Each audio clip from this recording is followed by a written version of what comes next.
everyone, and welcome back to my YouTube channel, and welcome to Ramberget here in Gothenburg. It's an early Sunday morning, so I am one of the first ones, if you count out the people that are training, because there are people been biking here already and running, but there's no cars. I'm alone. And behind me we also have the Karlatornet. It's Sweden's biggest skyscraper, and I thought it would match very well with this car that I have today.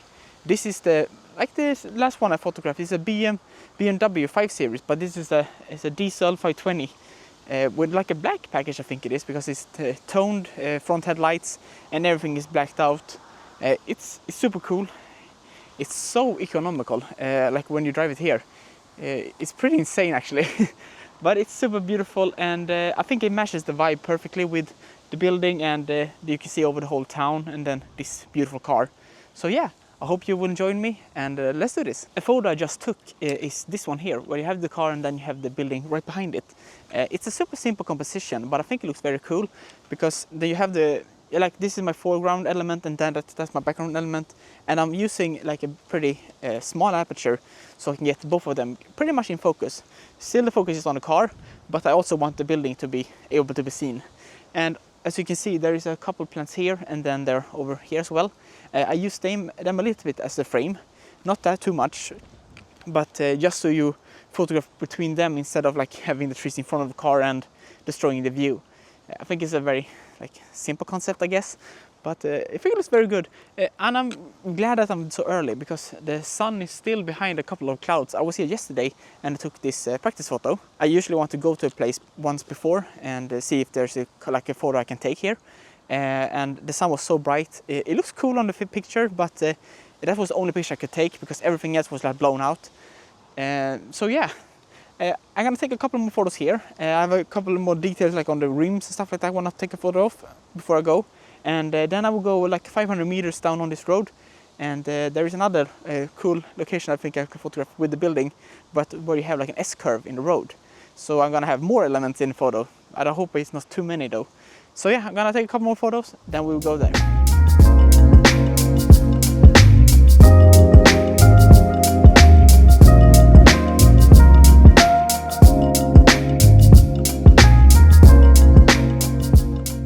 So, as you can see, I've now moved the car. I moved it to one of these places where you're supposed to be able to meet cars, because this is like a one car length of road. So it's not possible to drive two cars. But I've turned it so I am pointing towards this brick wall here, and then I'm using like the front meeting up with the tower, and then the back is meeting up with a tree. So I'm photographing it so in like the rule of thirds. If you have the two lines that goes, one of the lines is the Karlatornet, and the other one is like meeting up a little bit in the tree. So I think it gives a good composition. I like it a lot, and I think it is a good angle to get from, because I can photograph pretty high up on the car, but still also get the whole Karlatornet. When I photographed yesterday, I couldn't do that. I needed to be very low and photograph straight. And then that also works, of course, but I want to be able to show off the top of the car and all the cool lines as well. But I also don't want to crop out the big tower. So it's like you need to compromise. But here I don't need to compromise. I get both of them. So yeah, I'm gonna take a couple of photos, and let's see how it looks.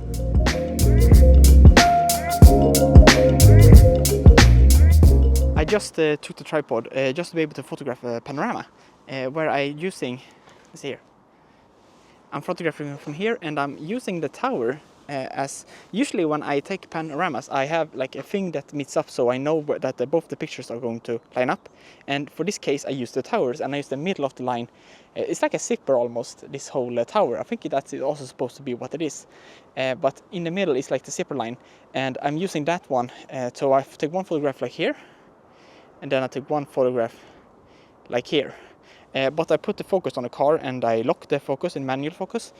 When you take panoramas, I think it's very important that you lock all your settings. If you have ISO that is being able to change, then you can fuck up two pictures. Or if you have white balance that changes it from angle to angle, that can also fuck it up. So lock everything. Lock everything you can. The focus, the aperture, the shutter speed, the ISO, the white balance, everything. Lock it. Then you get the best photograph, I think. But I think it looks pretty cool. I like it. So I'm gonna try to maybe go even wider with the panorama to see if I can get even more of the city and then the car. But yeah, I think it's gonna look super cool. Yeah, I'm very happy with it.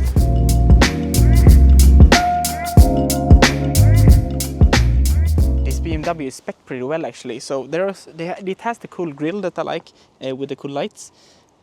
Because it's a completely black car, it looks a little bit different from the last one I photographed. But I think it still looks good. Because it's starting to become summer, the bugs are starting to get out, and a black car with bugs in the front doesn't look that good. So I'm gonna have to Photoshop away a lot of things.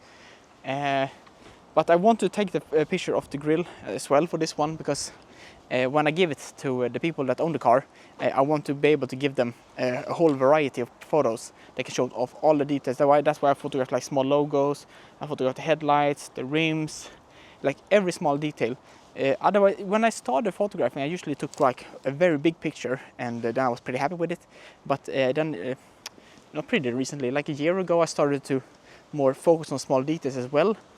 And I think when you like make a collage on Instagram, or like if you post it somewhere, then you want to be able to show off all the details, even a big picture, showing off the whole car, and then also show off all the small details.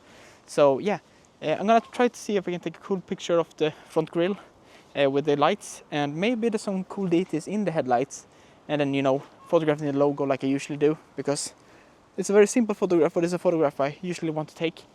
And then I'm gonna go inside the car, I think. I'm gonna try to gonna move it around so I get the color tone still and photograph through the car, and see if I can get that as a like a background object once again, just to give a cool element, I guess. So yeah, let's do that.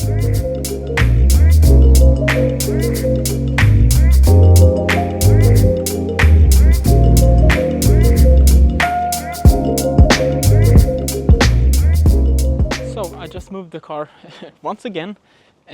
I'm now at like the top, I guess. Yeah, I moved it to the top now, so I'm up here right above everything. So I'm just seeing down on the city, and then you see the color once again. But right now I'm photographing the interior of the car, where I took just a photo using this one as I did last time. So I guess I'm just reusing all of my old photos.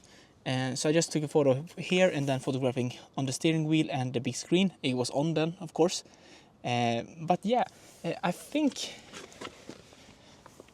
I'm done at this whole area, and I have another area I want to go into now. It's like an abandoned parking area with a lot of like cool graffiti. I have heard that you're not supposed to photograph like cars with graffiti, but like a black car with graffiti looks super cool. Because it's such a big contrast, because the one is so clean and the other one is like chaotic. So yeah, I'm gonna go there now, and I will meet you when I get there. Bye. I just got to the next location, but as you might see behind me, there is no graffiti anymore. I think someone was not happy about it, and you can actually see like where it used to be graffiti. As you can see, the whole ground has been graffiti at one point. All of these pillars were full of color, and as you can see, there's a couple of colors still left on the ground here, everywhere, but someone has been here and cleaned it all up. I'm gonna see if I can take any photos here, and if I can't take any photos, I will take up the camera again and I will show you some of the photos I've taken, so you can see it. But if I don't find anything, I don't want to pull you out and just show you nothing. So I will see if I pull you out from this location more, or otherwise I will try to go to the next one.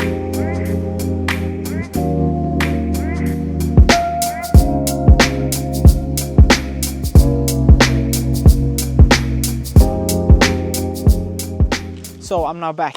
It's a couple hours later, and I am now at like a place where you race greyhounds. I can't remember like the English name for it. I always forget the English names when I'm filming. I promise you I will remember it when I sit in the car again. But it's hundkapplöpningsbana. And this area is pretty good because you can actually drive out here on the grass, and this grass has a couple of flowers on it right now. And then you have these free containers in the back. I think it gives a pretty cool vibe. I took a photo here of a BMW X5, I think it is. I can show you the pictures here. I think those turned out very good, so of course I want to try to take the same one with this one. I'm gonna take a couple photos here. I don't think I'm gonna take any internal photos because the light is now so bad. Like for internal photos, it's great for this, like photographing the outside of the car, but if I photograph inside, it's going to be too dark. So I'm gonna take a couple photos here right now, and I will show you what I'm looking for and how I do my composition, I guess. Right now I'm just having the car like here in the foreground, and then I'm using these 3 containers here, but I'm trying not to cut off the roof at any point because I don't want it to become, like, as I said before, like one subject. So I'm shooting like this angle. You could go like this, but then this goes too far down and you can see it's clipping in top here, and then it doesn't look as great. But if you go up and you see them, it looks much better. So I'm taking one photo when I took like this and this, like a vertical, like this is the photo, and then I also took one of these horizontal ones. And as you can see, there's a couple of flowers here in the foreground, like these ones, and also these purple ones here. And I think it gives a very small element in the foreground. I don't like focus on them at all, but it's in the foreground and it gives a little bit of an element, I guess. And I think it helps the picture like a lot. But yeah, I think it turned out pretty good. I'm gonna take a couple of pictures of the rims as well, just while I'm here, just to use the opportunity I have, because I'm actually going to go back to my job and leave the car after this. I'm gonna go to the job and wash it off and then give it back to the company that has it, because they want the photograph, but they told me that they need it back as well. So I take my opportunity to photograph it, but also I need to give it back to them in a clean and ready for tomorrow. But yeah, it looks super cool. I'm gonna take a couple more photos, but I don't think I'm gonna film it because like you have seen what I'm doing, so I don't think it's gonna make any difference. But yeah, I hope you have enjoyed this video. I've loved photographing this car. I'm very happy with the photos. I edited some of them while I was home, and I think they turned out very good. So I'm very happy with them. But yeah, I will see you in the next video. Bye.